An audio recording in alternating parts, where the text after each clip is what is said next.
Hi friends, మీకు ఈ video నచ్చితే లైక్ చేయండి, సబ్స్క్రైబ్ చేయండి. మీనా బాలుని గుడికి తీసుకొని వచ్చి దేవుడి ముందట నిల్చోబెట్టి, మొదటిసారి మన ఇద్దరికి పెళ్ళైనప్పుడు మీకు ఇష్టం లేదు, నాకు ఇష్టం లేదు, కానీ ఇప్పుడు అలా కాదు కదా, మీరంటే నాకు చచ్చే అంత ఇష్టం, నేనంటే మీకు కూడా అంతే ఇష్టం కదా, అది నాకు తెలుసు అని చెప్పేసి అంటుంది.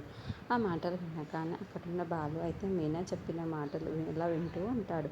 ఇంతలో అక్కడున్న మాట మాత్రం, మీరంటే నాకు చచ్చే అంత ఇష్టం, మీతోనే జీవితాంతం ఉండాలి అనిపిస్తుంది, అందుకే ఈరోజు మీరు తెచ్చిన పుస్తల తాడుని ఈరోజు వేయించుకోవాలి అనుకుంటున్నాను, అలాగే ఇప్పుడు సంతోషంగా మెడ వంచి మరీ మీతో 3 ముళ్ళు వేయించుకుంటాను అని చెప్పేసి అంటుంది. ఆ మాటలు వినగానే అక్కడున్న బాలు అయితే చాలా సంతోషిస్తూ సరే అని చెప్తూ ఉంటాడు. ఇంతలో ఆ మీనా వాళ్ళ అమ్మ వాళ్ళందరూ కలిసి పెళ్ళికి ఏర్పాట్లు జరిపిస్తూ ఉంటారు.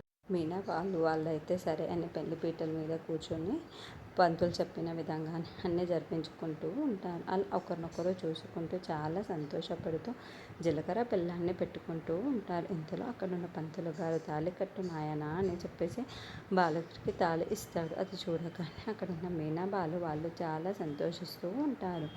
ఇంతలో అక్కడున్న బాలు తాళి కడుతూ ఉంటాడు. అది చూడగానే అక్కడున్న మీనా వాళ్ళ అమ్మ చాలా సంతోషంగా వాళ్ళిద్దరిని అక్షింతలు వేసి మరీ ఆశీర్వదిస్తూ ఉంటుంది. అది చూసి అక్కడున్న మీనా బాలు వాళ్ళు అయితే చాలా సంతోషిస్తూ ఉంటారు.